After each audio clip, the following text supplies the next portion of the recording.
Good morning, everyone.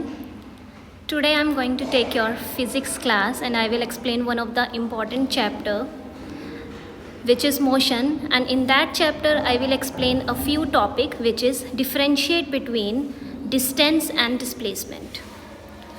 So let's study what exactly is distance and displacement. So to understand the displacement, हम ये मान के चलते हैं कि हमारे पास एक पॉइंट है A and this is the point B और in between there is a point C. Now एक कोई बच्चा है, उसे A से B पॉइंट पे जाना है, बट उसने सोचा कि मैं बीच में कहीं घूमने चला जाता हूँ, तो उसने सोचा कि मैं C पॉइंट पे पहले चला जाता हूँ. हम मान के चलते हैं कि ये कोई टाउन है, तो टाउन A से वो फर्स्ट गया टाउन C पे, then he went to town B and again he came back to town A. Now what will be the distance here? Distance होता है जितना भी उसने एक्चुअल पाथ कवर्ड किया है. दैट मीन्स कि अगर मैं यहाँ मान के चलूँ कि A टू C उसने 5 किलोमीटर कवर किया एंड C टू B उसने 3 किलोमीटर किया. सिमिलरली उसने A टू B 4 किलोमीटर किया.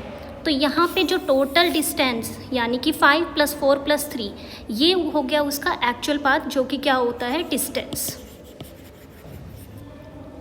अब डिस्टेंस में कोई मैटर नहीं करता कि वो किस डायरेक्शन में जा रहा है, और वो क्वांटिटी जिसमें डायरेक्शन मैटर नहीं करती है, सिर्फ magnitude. Magnitude means the size. तो यहाँ पे मैग्नीट्यूड क्या है? For example this 3 kilometre, 5 kilometre, 4 kilometre. तो जहाँ पर सिर्फ मैग्नीट्यूड होता है उस क्वांटिटी को हम बोलते हैं scalar quantity. Whereas now what is displacement? Displacement for example again the same point we will take कि ये है point A town, this is the B town and this is the C town. Again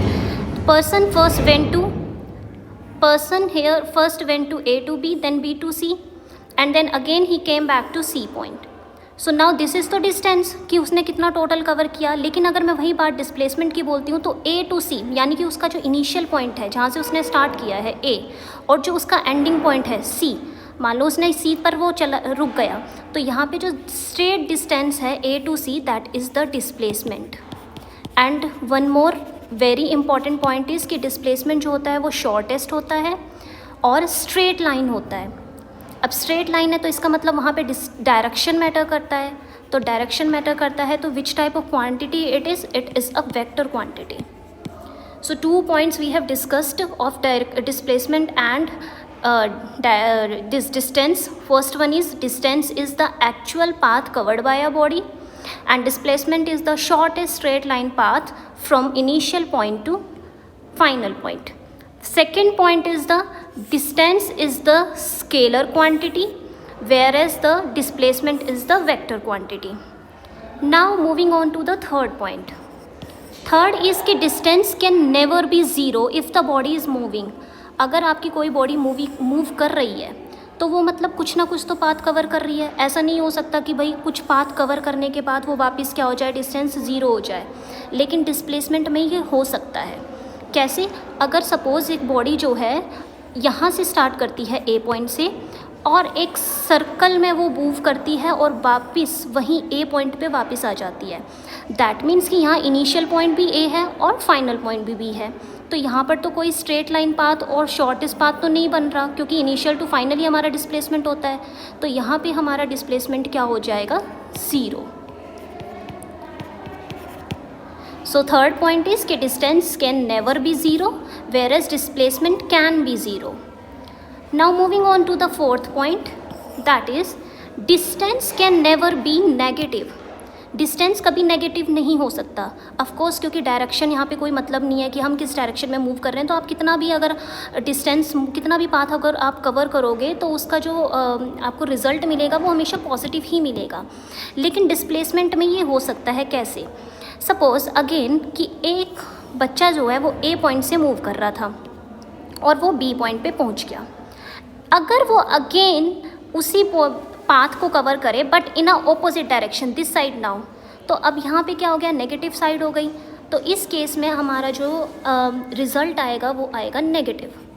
So that means displacement can be positive, distance can be positive, but displacement can be negative and zero. So this is what is there in distance and displacement. From distance and displacement only we got the another quantity, which is speed and velocity, which is the most important topic in the motion chapter. So what is speed? Speed, as we have studied in the our junior classes like 8th class also, कि speed क्या होती है? Distance upon time. तो speed क्या हो गई? Distance upon time. That means कि अगर distance हमारी स्केलर क्वांटिटी है तो speed भी हमारी कौन सी क्वांटिटी हो जाएगी? Scalar quantity. On the other hand velocity क्या होती है? वेलोसिटी होती है हमारी, जो कि फर्स्ट ऑफ ऑल डिनोट होती है v से, displacement s upon t. Now here speed is denoted as the capital S and whereas this displacement is denoted as the small s. तो velocity is what? Displacement upon time. Now displacement is the vector quantity, तो similarly velocity भी क्या हो जाएगी? Vector quantity हो जाएगी. So this is the first point. What is the scalar? What is the speed? Speed is the distance per unit time. Similarly, what is the velocity? Displacement per unit time.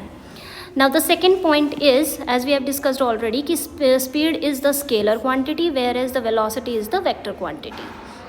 Now next is कि speed can never be zero if the body is moving. Of course अगर body rest पे है तो वो speed zero ही होगी, but अगर वो rest पे नहीं है और वो move कर रही है तो उस केस में speed कभी भी ज़ीरो नहीं हो सकता, but velocity can be zero.